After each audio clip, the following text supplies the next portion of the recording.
Semuanya, selamat wayahkia ya dimanapun kalian berada.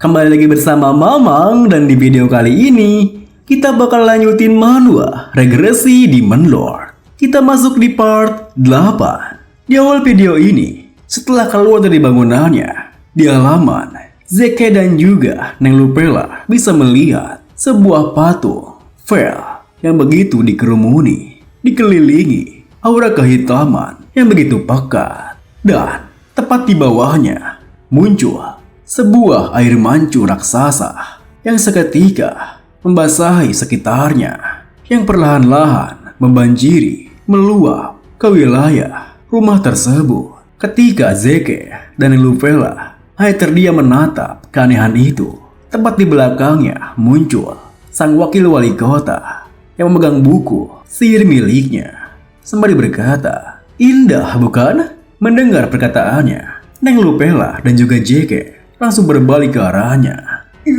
Wakil wali kota." Sang wakil wali kota tersenyum sombong menimpali. Aku tak benci gelar itu. Tapi bagaimana kalau mulai sekarang kau manggilku pakai nama asli? Namaku El Grothim.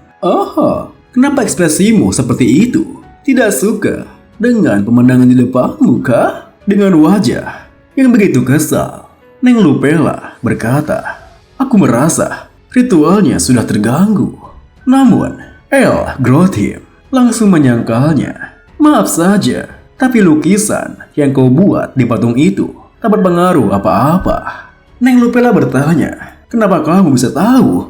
El Grothim menjelaskan, "Karena aku yang membantumu. Aku menempatkan prajurit di sekitar area untuk membimbingmu ke patung-patung itu demi membawamu pada order kami, Lupella. Tidak mudah membawamu ke sini dengan paksa. Jadi, aku memastikan kau datang ke sini dengan sendirinya, yaitu dengan membuatmu percaya kalau kau berhasil mencegah ritualnya. Kupikir kau datang untuk menghancurkan patung terakhir." Dia bilang kalau dia akan menghancurkan patung lain lalu kembali. Tentunya perkataan El Grothim membuat Neng Lupella terkejut bukan main. Meski begitu, Zeke dengan santainya berkata, "Kau menguping ya?" Sembari membuka bukunya, Pak El Grothim menimpali, "Seharusnya kau berterima kasih. Aku tak berusaha masuk ke poster orang yang dicari untuk lebih mempermudah kalian. Beberapa jam dari sekarang, kota manusia ini akan menjadi pasukan setia kami. Karena itu, ikutlah denganku." Lupella. Seketika itu juga, suasananya menjadi tegang hingga membuat Neng Lupella menggigit bibir bawahnya. Lalu, ia membalas, "Takkan kubiarkan semuanya berjalan sesuai rencanamu." Melihat responnya, El Grothim memanggil para andirnya menimpali. "Kalau begitu, apa boleh buat?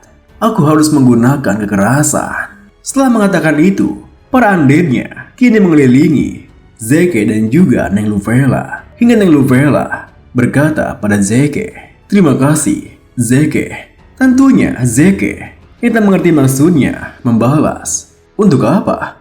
Neng Lupella menimpali, "Kalau bukan karenamu, aku sudah pasti mati. Tolong larilah. Aku akan berusaha menghentikannya sebisa mungkin." Mendengar alasannya, Zeke yang kebingungan berkata, "Wah, daripada menyalahkan karena sudah memberi harapan palsu, kau malah berterima kasih padaku." Namun sebelum Neng Lupella membalasnya, Pak El Grothim menyela mereka, "Kalau kau tak tahu apa-apa, kau tak seharusnya pura-pura tahu." Mendengar hal itu, Zeke menimpali, "Tapi aku sudah tahu loh kalau segel magic yang kugambar itu tak berpengaruh apa-apa. Dan juga kau yang membantu kami agar Lady Lupella menghampirimu." Tentunya perkataan Zeke membuat Pak El Grothim sempat terkejut. Bisanya menggertak saja. "Kalau begitu, kenapa melakukan sesuai yang kau inginkan?" Dengan senyuman di wajahnya, Zeke berkata, "Karena aku perlu mengulur waktu."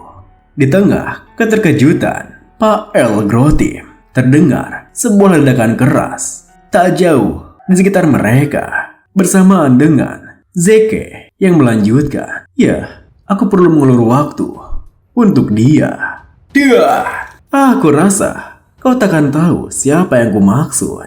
Mesin pembunuh Taznia, Vel Wyke. Sementara Pak Wyke tengah membantai para undead bawahan miliknya, Pak Elgrotim semakin panik ketika mendengar namanya. "Wyke, mana mungkin dia kembali? Dia kan sudah pergi dari sini." Dengan tingkah santainya, Zeke mengupil membalas, "Ya, aku menyuruhnya kembali." Saking kesalnya mendengar hal itu, Pak Elgrotim pun menggunakan sihirnya sembari berteriak, sekuat apapun si brengsek itu, dia tetap akan tak berdaya jika terseret ke dalam ritual."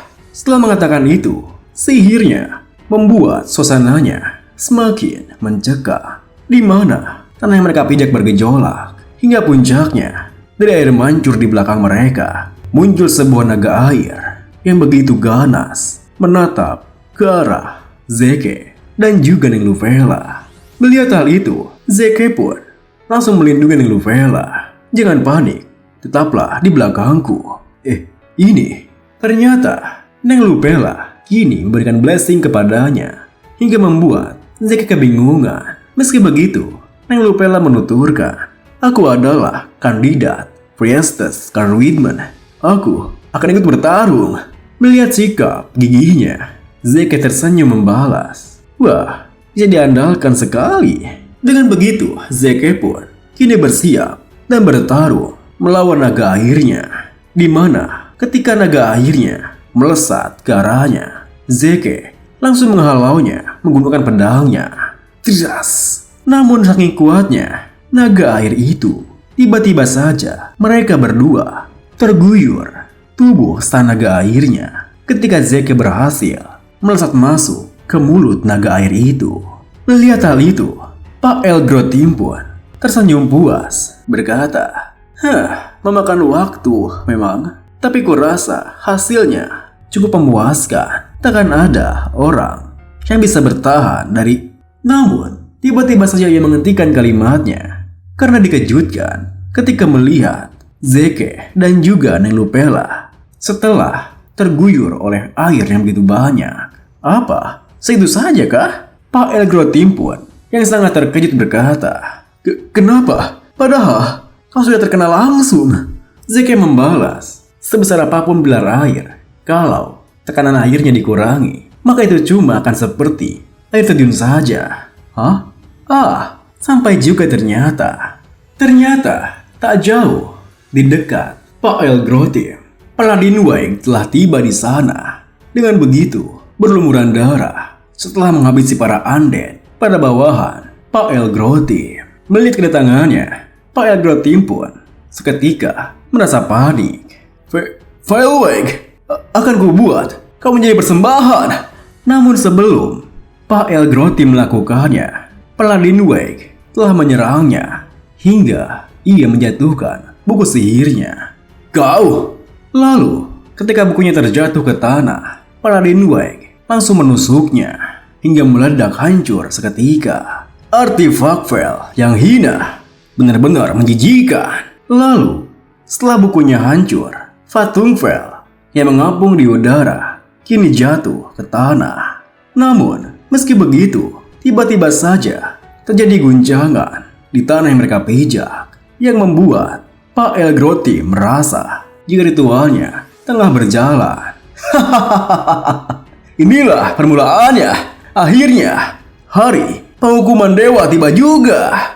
Mendengar hal itu, Paladin Wyke langsung menodongkan senjatanya sembari berkata, "Jangan konyol, bukunya sudah hancur. Jadi kenapa?" Pak Elgrotim menjelaskan, selama life force sudah mengalir di bawah tanah, ritualnya akan dimulai secara otomatis. Begitu dimulai, mustahil dihentikan. Ritual ini tak akan berhenti sampai sisi kota berhasil diambil alih. Sekarang, saat air bawah tanah yang mengandung energi Vel melonjak ke permukaan. Namun tiba-tiba saja, Pak Elgrotim menghentikan penjelasannya ketika suasananya menjadi hening. Apa? Kenapa tidak ada yang terjadi?" Di tengah kebingungannya, Zeke mendekat ke arahnya, lalu bernengok di depannya, berkata, "Kau mau tahu kenapa? Segel magic yang kau gambar di patung. Semuanya sungguhan. Semuanya segel magic sungguhan yang bisa mengganggu ritual. Bagaimana? Apa harapanmu? Yang singkat itu terasa manis." Dengan begitu, permasalahan dengan para pengikut Vel kini berhasil diselesaikan. Keesokan harinya, para warga kota kembali melakukan kegiatan seperti biasanya. Di sebuah jalan di sekitar kota, terlihat Neng Lupella dan juga Paladin White yang tengah mengantar kepergian Zeke dan juga Hans. "Terima kasih banyak, Tuan Zeke. Berkat catatanmu, aku langsung bisa mengetahui kalau Lady Lupella sedang dalam bahaya. Syukurlah tak ada hal buruk yang terjadi sebelum kedatanganku." Zeke membalas, "Aku cuma memperhitungkan berapa lama waktu yang dibutuhkan agar Hans bisa menemukanmu. Selain itu, aku cuma melakukan hal baik saja." Lalu, sembari melirik ke arah Hans, Zeke berpikir, tentu saja Hans jadi harus bekerja bagai kuda karena itu. Kemudian Zeke pun menjabat tangan Neng Lupella berkata, "Baiklah, aku mohon pamit." Neng Lupella membalas, "Padahal kamu bisa beristirahat dulu di kuil." Zeke menimpali, "Terima kasih, tapi aku harus pergi. Tujuanku selanjutnya sudah diputuskan." Kemudian, setelah berpamitan dengan mereka, Zeke dan juga Hans pun melangkah pergi melanjutkan perjalanannya. Kini, sekembalinya mengantarkan Zeke, Pak Wijk dan juga Neng Lupella terlihat berjalan di lorong kuilnya.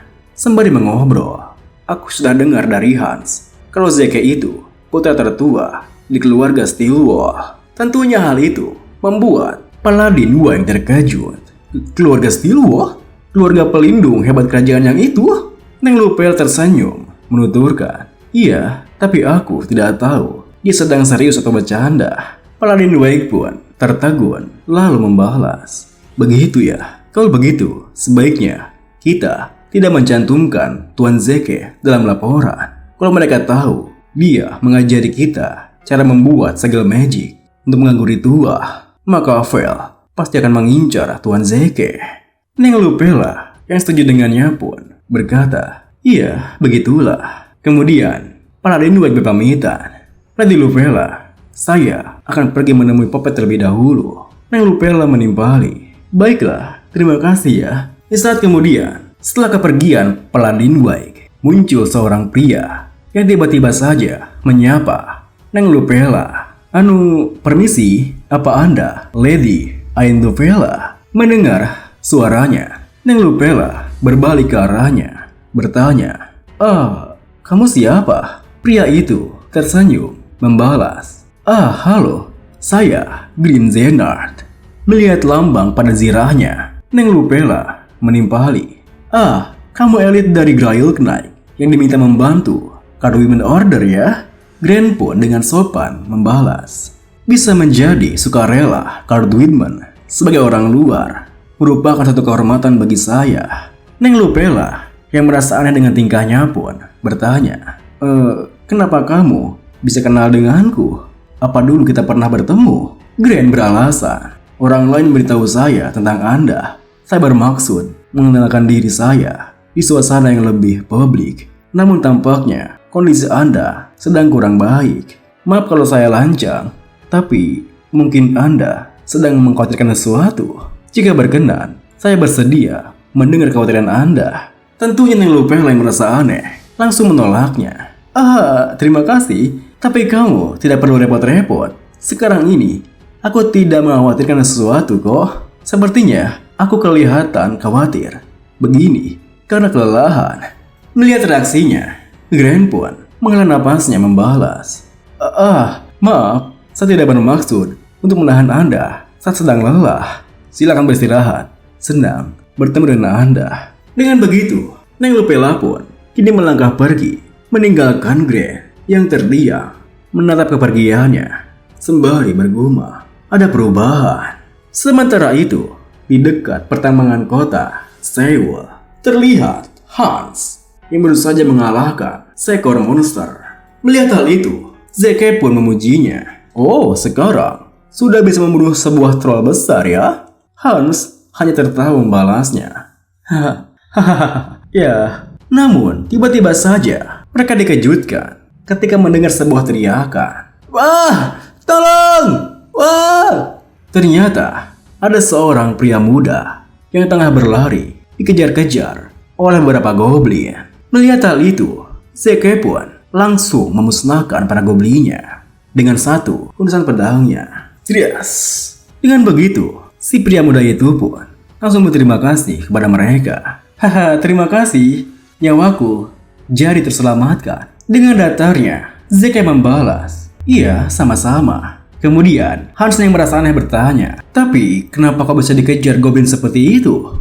Pria muda itu beralasan, sebenarnya aku sedang latihan untuk jadi penjelajah. Tentunya jawabannya membuat Hans dan juga Zeke merasa kebingungan. Latihan penjelajah? Pria muda itu menjelaskan, sekarang aku memang hanya penambang, tapi aku punya cita-cita untuk jadi seorang penjelajah. Sekarang aku memang cuma penambang. Aku sedang di tengah latihan. Namun sebelum ia menyelesaikan kalimatnya, seorang pria di belakangnya berteriak, "Hei, cepat kemari! Membunuh goblin sendiri saja tidak bisa kah?" Mendengar teriakan itu, si pria muda itu pun langsung berpamitan. Ya, sebentar. Namamu? Siapa? Aku pasti akan balas budi nanti. Aku Snotch. Zeke membalas. Aku Zeke. Dengan begitu, Snotch pun meninggalkan mereka. Baiklah, sampai nanti ya. Setelah kepergiannya, Hans yang masih merasa aneh sempat menatapnya. Guru penjelajah kah? Zeke yang mengacuhkan mereka berkata, ya terserahlah. Basa-basinya cukup sampai di sini dulu. Sekarang Hans, kau coba lawan monster itu. Ternyata di belakang Hans muncul seekor monster yang telah bersiap untuk menyerangnya. Beberapa saat kemudian, di sebuah gua bekas tempat pertambangan, terlihat Snotch dan gurunya yang tengah berlatih. Dengar, gunakan mana untuk berjalan. Namun meskipun gurunya telah mencoba untuk mengajarinya, Snotch malah tersandung hingga ia terjatuh. Baik, aduh, melihat tingkah bodohnya, gurunya langsung memarahinya. Hei, mau berapa kali lagi kau terjatuh? Aku sudah muak. Latihan hari ini cukup sampai di sini saja. Nyala. Setelah mengatakan itu, gurunya pun melangkah pergi meninggalkannya. Hah? Sudah selesai? Tunggu. Guru, aku masih ingin berlatih. Dan pidani pun diakhiri dengan. Namun sayangnya, gurunya tak menghentikan langkahnya. Dan Snotch pun dikejutkan ketika menyadari jika ada seekor hewan yang mendusal-dusal kaki kirinya. Apa ini? Tikus tanah? Terima kasih buat teman-teman semua yang udah nonton. Mohon maaf jika ada salah-salah kata atau pengucapan Mamang yang kurang jelas. Sampai jumpa di video berikutnya.